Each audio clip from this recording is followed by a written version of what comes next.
the United States of America. Louisville, Kentucky, to be specific. I said that backwards. What was that? The muscle memory of 7 years of doing that in Los Angeles? I apologize. 8 years? However long it was. Anyway, I digress. My name's Brian. This is the Unhappy Hour. Let me know real quick in the comments if you want a set of these hardwood The Unhappy Hour Sports Show Ohio crafted coasters. $30 includes shipping. It will be mailed to you as soon as possible. Maybe even there for the holiday. Yes, that's Christmas. Just really quickly I'm not doing a full show or anything. I just wanted to go over this with you real quick. It's breaking news. Kind of woke up to find this happened, and it was writing on the wall with Coach Urban Meyer. He's been fired now in Jacksonville as the coach of the Jaguars. This has been a train wreck pretty much from the beginning. And it's really strange. It's almost as if you tried to do everything poorly, this is exactly what it would look like. And some of it may have been overblown, and some of it might not have been really as egregious as presented. And look, all you'd have to do is watch the news over the past couple of years to see stories that are not true being purported as true. We've seen fake after hoax after lie after lie, and it's just designed to get people riled up. In the sports world, maybe it's designed to get people fired. There's always ulterior motives, and I always question.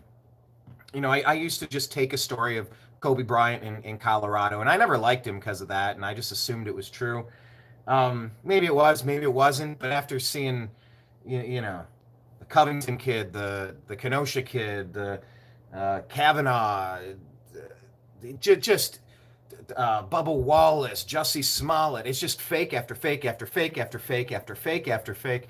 So I've kind of come around on accusations, but when it comes to Coach Urban Meyer, we got a laundry list of stuff here, and I just wanted to run through it with you. And by the way, Urban was the coach for my team.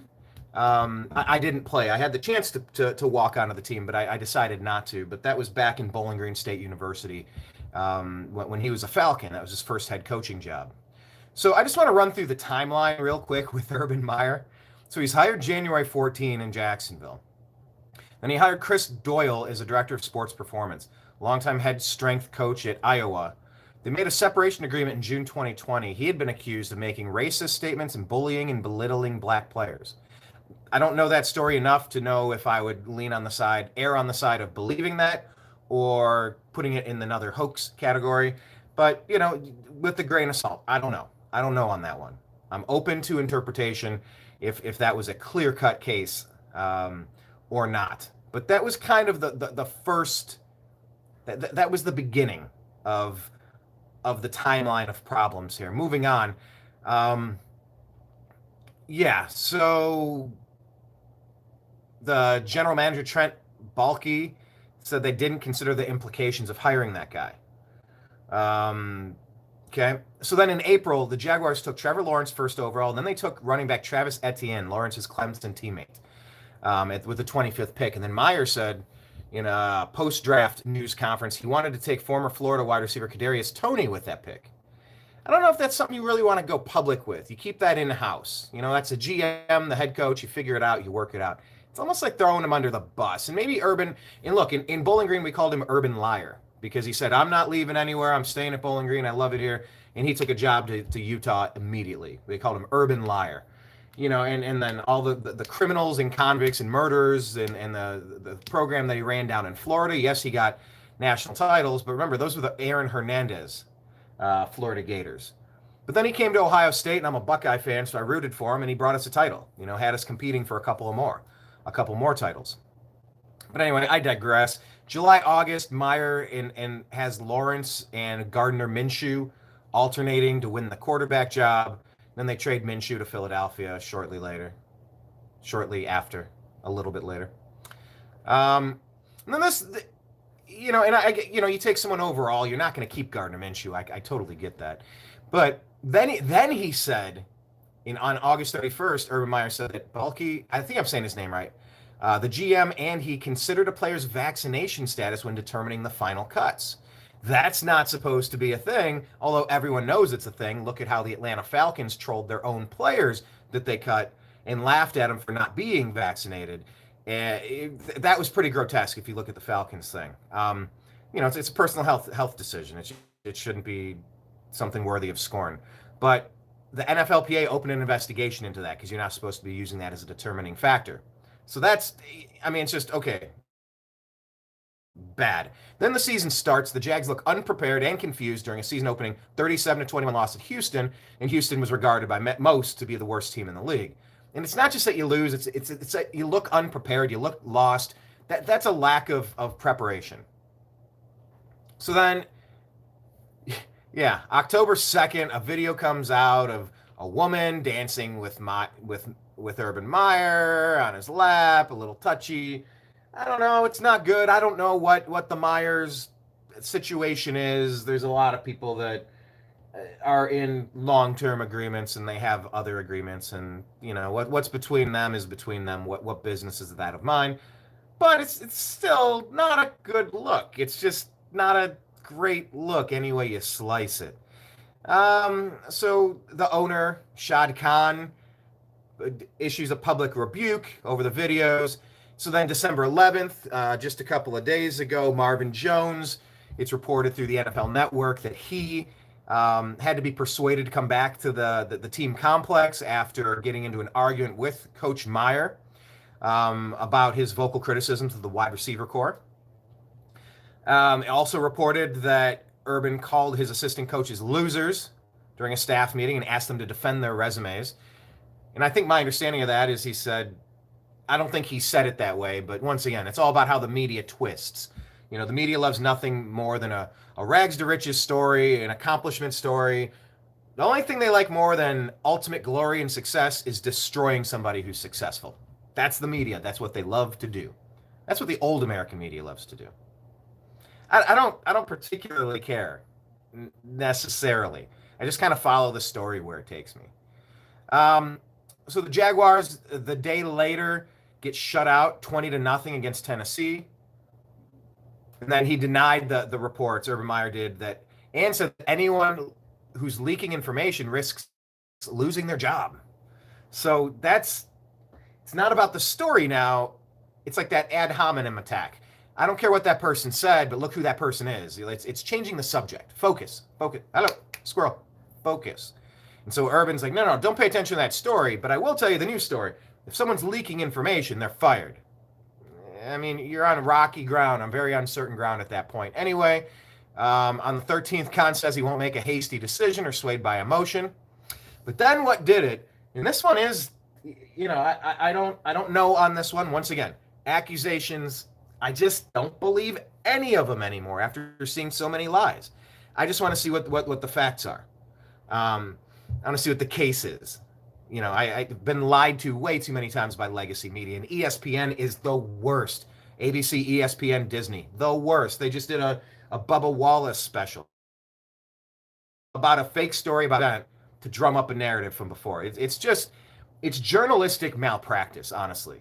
I went to school for this. I studied this. Got a minor in it, didn't get a major, but whatever. I wrote for the newspaper and what have you. But it really is malpractice. Malfeasance. I'm starting to talk like Jackie Childs from Seinfeld. I'm binge watching the Seinfeld episodes now. Just got up to Jackie yesterday. In Kramer's hot coffee case. Anyway, but this was yesterday, and this was probably the nail in Urban Meyer's coffin. Ex-Jaguars kicker Josh Lambo alleged that Meyer kicked him in the leg while he was stretching in warm-ups before practice during the week of the final preseason game. Meyer said the characterization of me in this incident is completely inaccurate, and there are eyewitnesses to refute his account, and he was fired hours later. In that one, I think he went on to say it wasn't the hardest kick he's ever had, but he said it was a real kick. It was like a 5 out of 10. And if you're going to trust anybody on the strength of a kick, you would trust a professional kicker. But you don't do that. You don't kick a man. Oh, I could just kick a man. You don't do that. It was just one embarrassment after the other, and this is really going to tarnish the legacy of Urban Meyer from a preparation standpoint, from a respect and relationship standpoint, from a abuse standpoint, from a results standpoint, really any way you slice that pie chart, it's bad. It's bad stuff. It's not good. It was a fail. A lot of college coaches have tried to go up to the NFL and have failed. Very few have succeeded. Pete Carroll, Jimmy Johnson, among some of those. But whew, what a fall from grace. I bet you Urban's wishing he never took this job. And look, I'm appreciative for what he did to put Bowling Green State University Falcons on the map. You know, we cracked the top 25. We were playing for a MAC championship, even though Ben Roethlisberger torched us.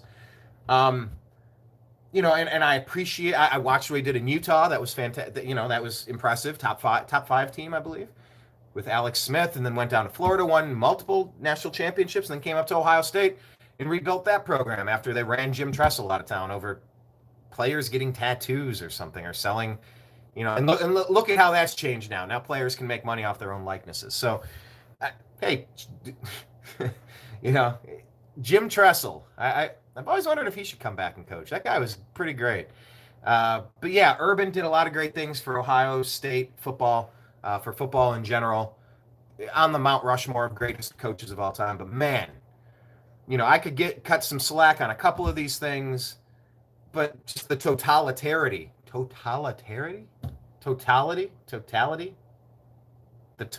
what word am I looking for? The overall situation for Urban, it's bad. Yeah, just like 32 J-Lock. Such an ugly look for Meyer. Such an ugly look. I mean, he's going to go home. I responded and retweeted or it's an Instagram post on follow us on Instagram, The Unhappy Hour. McNeil, Reflog on Twitter, one of the funniest dudes on Twitter in general, but Cleveland sports Twitter specifically, Ohio sports Twitter. But it was kind of just go look at it. But it's Norm Macdonald reading about Urban Meyer being fired, and then now he's going to get to go home and spend a lot more time with his wife Shelly. You know, and it was like after him being out in that bar and getting pretty cozy with somebody else, it just I couldn't imagine what that household's going to be like. The shame he must be feeling, that family, what they've been through. It's just not good. I'm disappointed to see it. It's unfortunate. I think if the allegation of him legitimately giving a 5 out of 10 kick to a kicker, kicking him while he's stretching, and it's like, I'll do whatever I want. It's my team. There's more to the story and more reports. I'm just giving you the quick bullet points, but it's not a good look. So, you know, now we got to figure out what happens in Jacksonville. Obviously, Etienne was injured before the season started, so they never really had that dynamic second part of that offense. So that has been, you know, James Robinson has done well there, but it's not the same as your number one, you know, your first round running back pick. Trevor Lawrence has been a brutal disappointment. I drafted him in 2 of my dynasty football leagues, and he's been a massive disappointment and underperformer. So we're going to have to see what a change of coaching is going to do for him down there. He's supposed to be allegedly a generational talent at quarterback, and he's looked pedestrian at best. It looked awful this season. So anyway, just wanted to give you a quick update there. Not doing a full show today, but once again, if you are interested in some merch, send me a message below.